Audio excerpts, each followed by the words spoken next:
ഒരു റീറ്റെയിലറെ സംബന്ധിച്ചിടത്തോളം വളരെ ഇമ്പോർട്ടൻ്റ് ആണ് ഒരു വിഷൻ സെറ്റ് ചെയ്യാനുള്ളത്. ഒരു വിഷൻ ബോർഡ് എപ്പോഴും ഉണ്ടാവണം. അതൊരു ഷോർട്ട് ടേം വിഷൻ ബോർഡ് ഉണ്ടാവണം, ലോങ് ടേം വിഷൻ ബോർഡ് ഉണ്ടാവണം.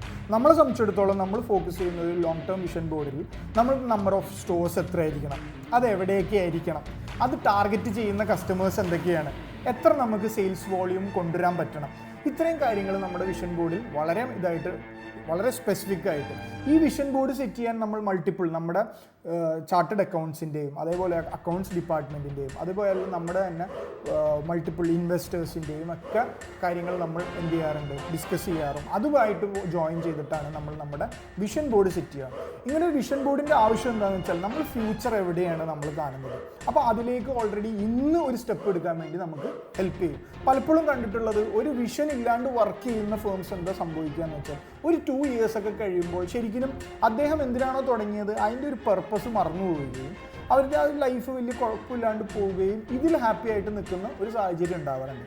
വിഷൻ ബോർഡ് ഉണ്ടാകുമ്പോൾ എന്താ ഗുണം എന്ന് വെച്ചാൽ ഡെയിലി നമുക്ക് വളരെ ക്ലാരിറ്റി, ഒരു ദിവസം എണ്ണിക്കുമ്പോൾ നമുക്കറിയാം ഇന്നതിലേക്കാണ് നമുക്ക് എത്തേണ്ടത്.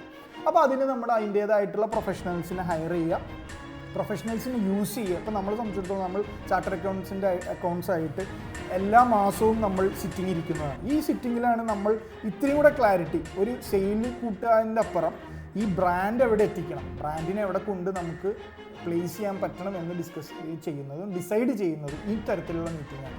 ഈ തരത്തിലുള്ള മീറ്റിംഗ് കണ്ടിന്യൂസ് നടക്കുന്നത് കൊണ്ട് നമുക്കൊരു സക്സസ്ഫുൾ റീറ്റെയിലർ ആവാൻ വേണ്ടി നമുക്ക് സാധിക്കുന്നതാണ്.